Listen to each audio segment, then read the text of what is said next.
create world-class centers of judicial and legal learning, the production of manuals, practice directions, and resources to assist litigants in our courts will not only increase the efficiency of support services, but also reduce untoward abuse of administrative and judicial discretion, while raising financial resources for the judiciary. Unquote. Nana Chair, Your Excellency, distinguished guests, I am more than excited to announce that as part of the immediate first 200 days goal set out in this vision statement, I have been greatly assisted and to produce various paralegal learning material for accounting professionals, process servers, interpreters, court clerks, recorders, and secretaries and registrars working with the courts.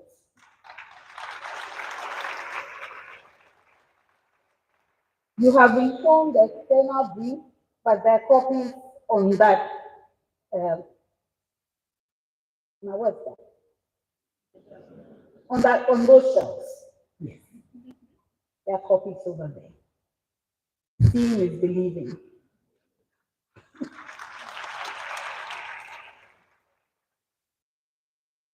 The Judicial Training Institute, working with our technology and innovation teams, have also trained our first cohort of faculty members in how to deliver online training with effective adult learning models, because the cost of training thousands of people physically, bringing them from around the country, will be simply prohibitive. So much of training will therefore be delivered online with structured pre-delivered materials and post-training exercises to ensure that actual learning is done before certification is given.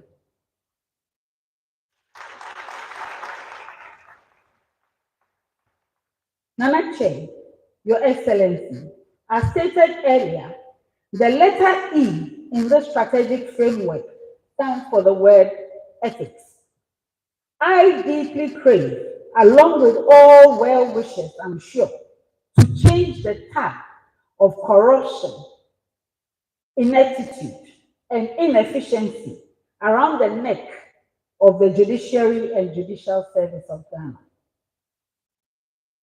We cannot do this without the support and attention of all stakeholders. The Bangalore Principles of Judicial Conduct and the Latimer House Principles are international instruments that Ghana's judiciary are committed to.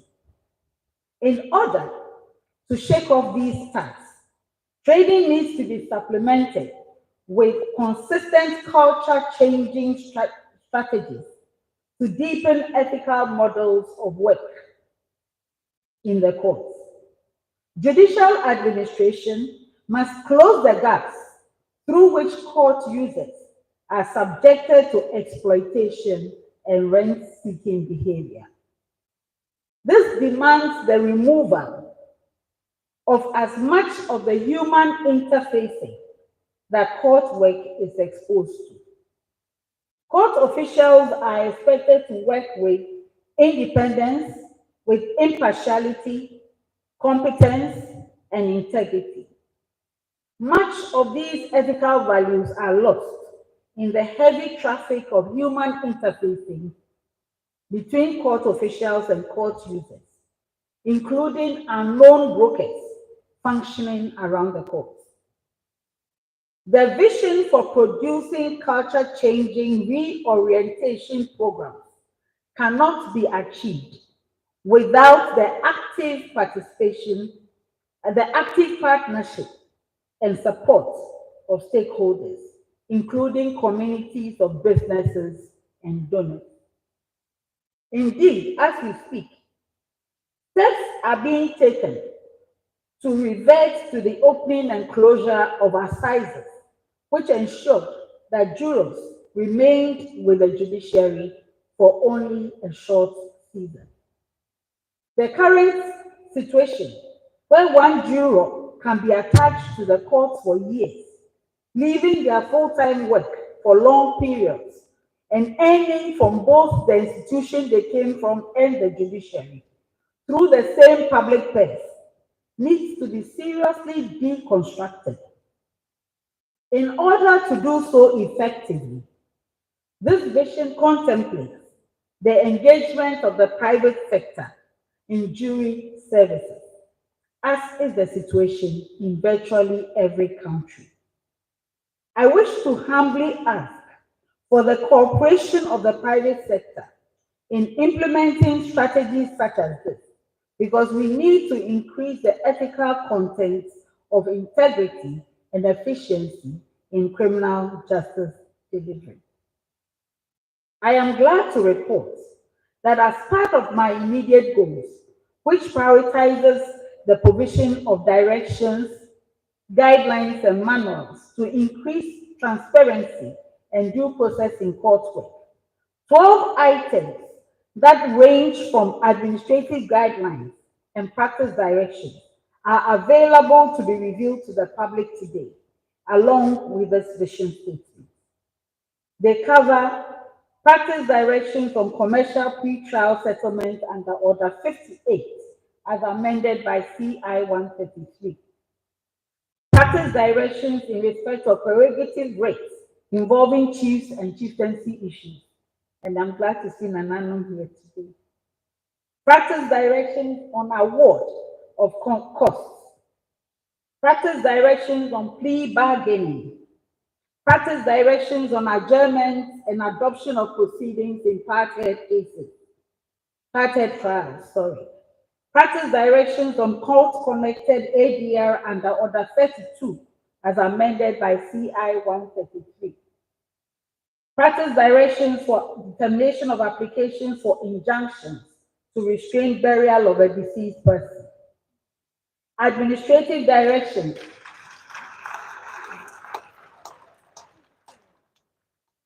Administrative directions to aid expeditious disposal of trial by jury.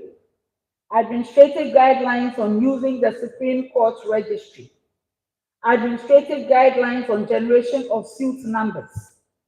Administrative guidelines for procedures for online publication of judgments and rulings. And administrative guidelines on courtroom proceedings.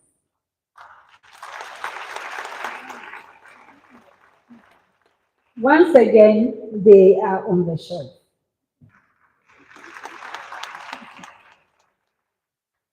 Under the implementation of the goals in this vision, manuals and guidelines will be multiplied for the use of stakeholders and to cover the myriad lines of court work, levels of courts, divisions of courts, the functions of external service providers, etc., etc.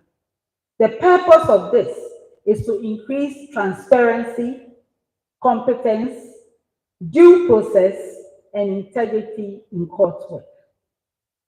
How far and fast can we go? It is said that if you want to go fast, you walk alone. But if you want to go far, you travel with others. I earnestly do not think that when dealing with such a national responsibility as justice delivery, anyone can even move fast when walking alone. This is why the judiciary seeks partners in developing effective programs for culture change and other interventions that will increase ethical models of work in the judicial service of Ghana. Article 1251 of the 1992 Constitution, that has been quoted here many times this morning, states that justice emanates from the people and shall be administered in the name of the Republic by the judiciary. Unquote. It is my respectful view that the judiciary owes a duty to draw the attention of the nation to how the nation is handling matters of justice in various facets of life. Commercial justice in the way the financial sector is handling issues of interest rates and debt. Social justice through cultural practices and around family and inheritance. Juvenile justice, justice for the vulnerable, to the extent that the knowledge presented is gleaned from data from courts. Your Excellency, Nana Chair, in a few more weeks, I intend to call a land conference for discussion on the huge numbers of land disputes streaming across all regions of our country. What is causing so much litigation over land? When land is the most effective source of equity and capital for prosperity and business. Could the high cost of doing business in Ghana be related to the incessant litigation over land? How are we affecting the peace index of the nation through this high volume of land litigation? What must we all do differently? As Administrator of Justice, on behalf of the citizenry, I deem it my bounden duty to call for such conversations that will assist us all to break these high walls against the easy flow of capital and investments into our country because of the uncertainty of security of investment in landed property. You will find that goals such as this are provided for in the framework we are gathered to launch today.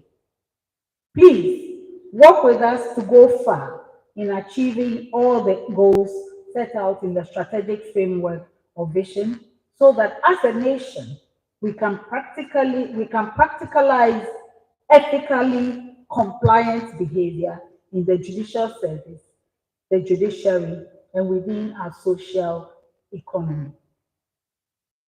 Asset digitalization due process. I will now address the A and the D. While the goals set for obtaining assets are very broad, ranging from capacity building for a well-trained workforce, high use of technology, the consistent, assured, and well-negotiated support of partners, good housing for all judges and all senior to medium level staff. Allow me to dwell on one set of assets that must be prioritized and for which the judiciary seeks urgent partnership: the digitization of our paper records. We are all familiar with the position that the Driver and Vehicle Licensing Authority is a registry of interest in cars and regulating authority over who can drive in this country. We are also familiar with the position that the Land Commission is a registry for interest in lands. What I crave your indulgence to notice is that the Judicial Service of Ghana is the general registry for all rights, entitlements, and obligations that are the subject matter of court orders, rulings, and judgments from the courts. We have your record on your rights, and we keep your record on your rights. The courts have been in existence for more than a century. Anyone whose family issues, commercial interests, employment rights have been pronounced on must find these records in the courts. But what is the state of our documentation? It is very difficult to contemplate.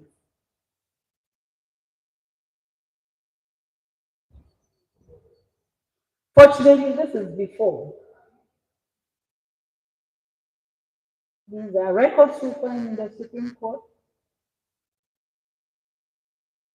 How can one find anything in this? That's why searches take so long.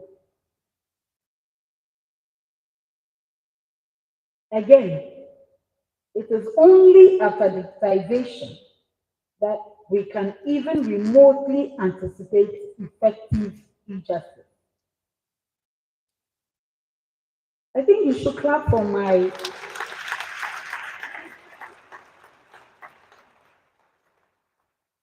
archive director, Mr. Reko, and your assistant. But this is as far as we can go, unless something else happens.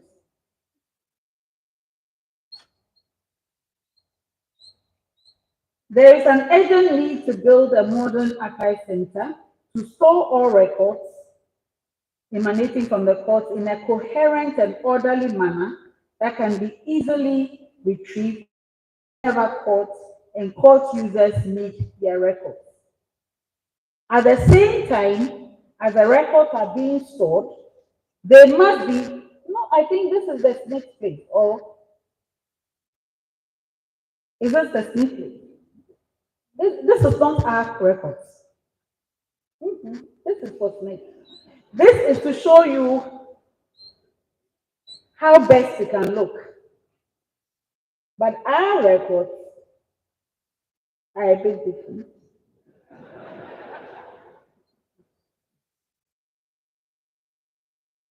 Our records look like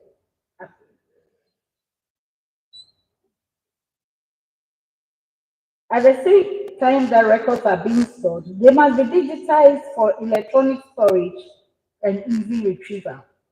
Because citizens cannot wait when they need their records for us to wade through the boxes and heaps. Again, and I think I'd like to tell a little story here. One of my friends married a non-Ghanaian, and they unfortunately got divorced while staying in Ghana. And the non-Ghanaian had assets in his country. Those assets, by reason of inheritance rules, had to come to the children of my friend. They needed the record of their parents' divorce in Ghana. It took us years to find that record. It was a very terrible experience. But this is the experience of many people. Many people. They are unable, they just don't have the opportunity to tell their story. This is the experience of many people. Virtual trials cannot be conducted without electronic dockets. It is a strong goal of this vision statement to move registries into paperless modes as soon as possible.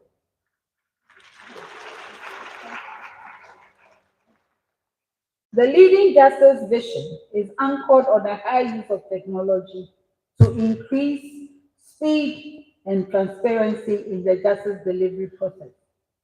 Goals have been set for digital libraries so that all staff and judges will have access to learning, notwithstanding which part of the country they are in. Goals, that's the e-judgment website, which is a work that has been going on for years. Currently, we have partnerships with Ghana Lee, Africa Lee, and I think recently GIZ really held a hand to get some assets on board. Goals have also been set to obtain centrally managed transcription rooms for early processing of court proceedings so that requests for court processes cannot be affected by localized interests within the courtroom. This and this is a picture from Kenya actually on what a centrally managed transcription room looks like. So this could be somewhere in Kwewu, but they are gathering all the proceedings going on around the country. And so when you want your record in Swedu, the people who prepare the record, you don't know them. And so there isn't a matter of paying somebody to get it out for you very quickly. If we are able to get there, I assure you that a huge burden will be taken off the court user.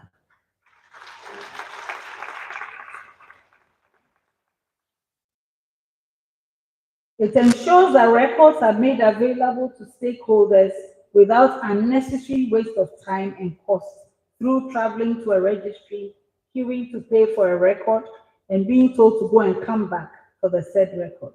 It should be possible to serve parties who have nationally recorded phone numbers and email addresses electronically, while we wait for all citizens to obtain phone numbers and email addresses.